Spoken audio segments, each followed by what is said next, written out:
To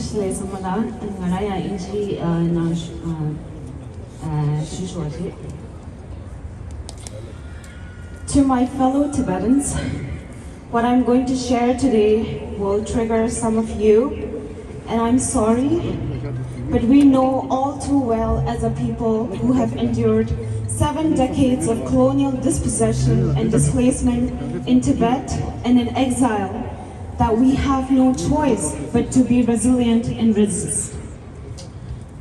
For non-Tibetans who are outsiders to our community and culture, and who don't understand why the past 2 weeks have been so traumatic to us, I want to share a few things we experienced and are experiencing as a collective. As we saw the global media cover a heavily edited clip manipulated for clickbait headlines and stripped of cultural and contextual considerations, Tibetans witnessed a violence that was both familiar and new.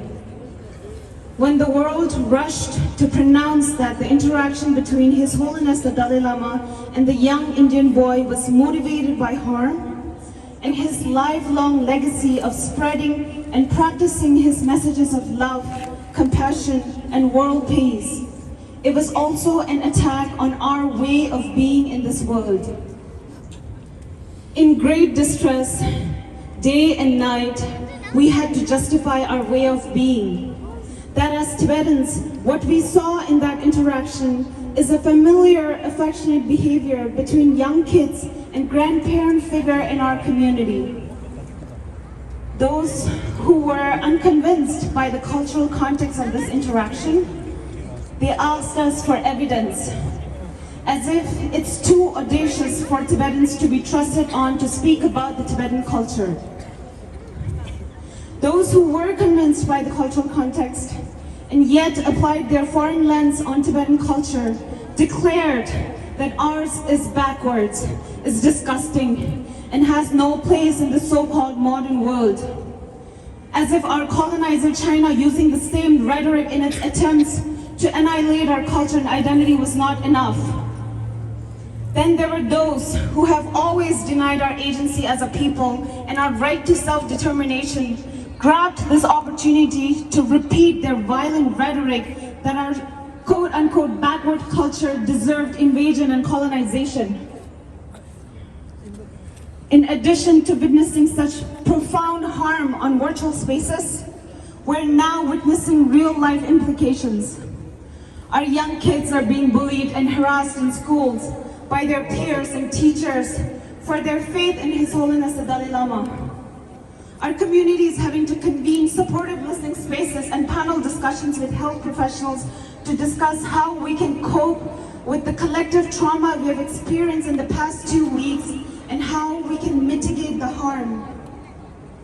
Racism, ethnocentrism, colonial violence, these are the impacts of careless coverage and dissemination of a few seconds of heavily edited clip manipulated for clickbait headlines and sensationalism. In words of a Tibetan sister, Tenzin Pema, quote, all because one day the world decided to view an incident, such a pure, unadulterated act of love, compassion, and faith in our culture through their base-minded lens, unquote. For non-Tibetans who are outsiders to our community, it might be too much of an ask to understand the cultural nuances of who we are as a people. But from this episode, what we do ask is to pause, think, listen, and trust the people of the community before passing a judgment about them. Because it might cost you a few minutes of research, but it will save a marginalized community from further marginalization. And to media, do your journalistic due diligence of investigation and providing full context to a story. Because the impacts of failing to do so have been devastating for a community already experiencing ongoing colonization in our homeland and the precarity of exilehood. My fellow Tibetans, yes, all of this is so unfair. We didn't deserve to go through all of this.